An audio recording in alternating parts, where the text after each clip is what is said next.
ہم یہ ذکر کر رہے تھے ٹرانسجینڈرزم انٹرسیکس کا, تو ایک ٹرم ہوتی ہے خواجہ سرا, ایک ٹرم ہوتی ہے ہجڑا. صحیح ہے, پہلے میں ہجڑے کی آپ کو بتا دوں. وہ میلز, یہ چائنیز ڈائنیسٹی سے آیا ہے, جن کے پرائیویٹ پارٹ کو کیسٹریٹ کر دیا جائے. It could be due to a punishment, it could be due to anything, castrate کر دیا جائے. ان کی بڑی عزت ہے اسلام میں, جن کے بارے میں جو ہے کسی نے ٹویٹ بھی کیا تھا کہ اسلامک ڈائنیسٹی کا تو بڑا پارٹ رہے ہیں ہجڑے. وہ کیوں رہے ہیں بھی میں آپ کو بتا دیتا ہوں. پروفیٹ محمد صلی اللہ علیہ وسلم کو جہاں مدینہ منورہ میں جہاں وہ ہیں اس وقت, تو وہاں کی حفاظت کے لیے ایسے لوگ چاہیے تھے جو پوری طریقے سے پاک ہوں, ان کو نہ حیض ٹھہرتا ہو, مینسز نہیں ہوتے ہو, نہ ان کو جو ہے ایجیکولیٹ کرتے ہیں, وہ ایسے لوگ چاہیے تھے. تو ان کا انتخاب کیا گیا. کیوں؟ کیونکہ نہ یہ مرد کی کیٹیگری میں آتے ہیں, نہ یہ عورتوں کی کیٹیگری میں آتے ہیں. ان کے اندر کوئی شہوت نہیں ہوتی ہے, ڈھکے چھپے ہوتے ہیں.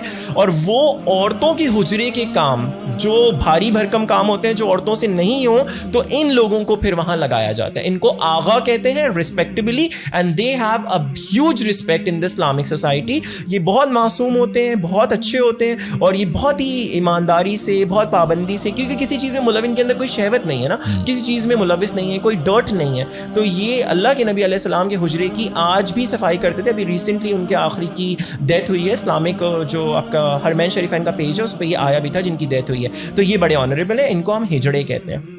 نمبر 2, خواجہ سرا. خواجہ سرا انٹر سیکس کے لیے یوز ہوتا ہے. جو بھی کہہ رہے تھے نا شلوار اتارو, شلوار اتارو, بھائی شلوار نہیں اتاریں گے تو پتہ کیسے چلے گا کہ آپ جو ہیں وہ ٹرانسجینڈر ہیں یا انٹر سیکس ہیں. خواجہ سرا انٹر سیکس ہوتے ہیں. ٹرانسجینڈرزم ہمارے یہاں اسلام میں نہیں ہے.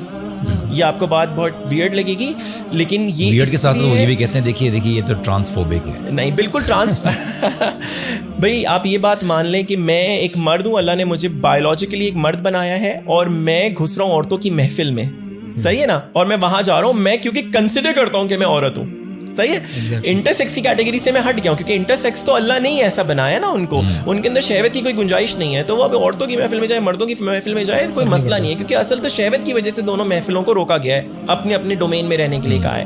تو ٹرانسجینڈر کا مسئلہ یہ آتا ہے کہ وہ بایولوجیکلی میل یا فیمیل ہوتے ہیں, وہ سمجھتے ہیں, نعوذ باللہ اللہ سے زیادہ, وہ سمجھتے ہیں کہ وہ جو ہے اپنی بایولوجیکل جو اسائنڈ سیکس ہے اس کی کیٹیگری میں فال نہیں کرتے. یہ بہت ڈینجرس ہے. اب میں چلا جاؤں عورتوں کی محفل میں, اور وہ جب مجھے بولیں کہ تم یہاں کیا کر رہے ہو, میں بولوں نہیں میں تو ٹرانسجینڈر ہوں, میں تو یہاں سارے مزے اٹھا سکتا ہوں. صحیح ہے نا.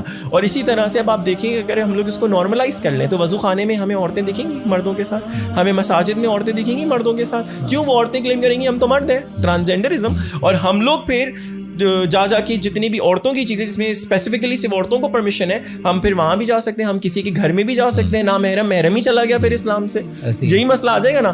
اب کتنے اس میں ایسے لوگ ہوں گے جو اس بات کا فائدہ اٹھائیں گے. ناٹ جسٹ دس, یہ ایشو اگر آپ آن اے براڈر اسکیل دیکھیں تو کل کو جس عورت کو اس کا انہیریٹنس میں شیئر نہیں مل رہا, وہ بولے گی میں مرد ہوں, مجھے میرا شیئر دو. You know this can be done, because یہ جو آپ کا ٹرانسجینڈر جو ایکٹ ہے 2018 کا, یہ جو مس انڈرسٹینڈنگ کی وجہ سے جو انہوں نے کچھ پولیٹیکل پارٹیز نے پاس آن کر دیا تھا, یہ جس امبریلا کے انڈر جس طرح سے یہ آپ کے اندر یہ کنفیوژن ڈالنا چاہ رہے ہیں, اور ایٹ دا سیم ٹائم اگر آپ بات کرتے ہو, اگر آپ اس چیز کے اوپر اگینسٹ بات کرتے ہو, جس طرح کی فریڈم آف اسپیچ کے دعوے دار اس کو سبجیگیٹ کرنے کی کوشش کرتے ہیں. I was watching باہر ایک individual Matt Walsh, just we were to take a name, he was actually logically refuting a guy جو برام بیٹھا تھا. He was actually identifying himself as a woman, کہ میں عورت ہوں, لیکن تھا مرد. اس نے جب لاجکلی بات کرنا شروع کی نا, اس نے کندھے کے ہاتھ پہ رکھا کہ بیٹا اسٹاپ, ایسا نہ ہو کہ تمہیں ایمبولینس میں ہاسپٹل جانا پڑے. بینچ بھی ہوگا تھا.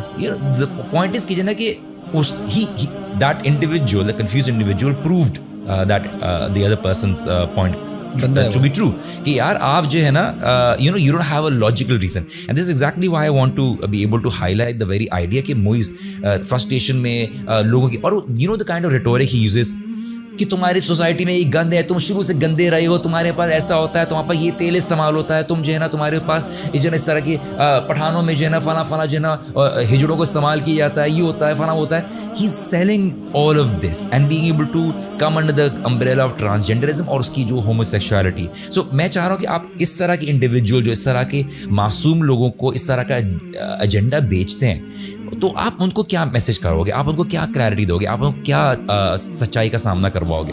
دیکھیں میں ہمیشہ سے جو بھی مجھ سے اس طرح کا انسان آ کے بات کرتے ہیں, میں ان کو بولتا ہوں دیکھیں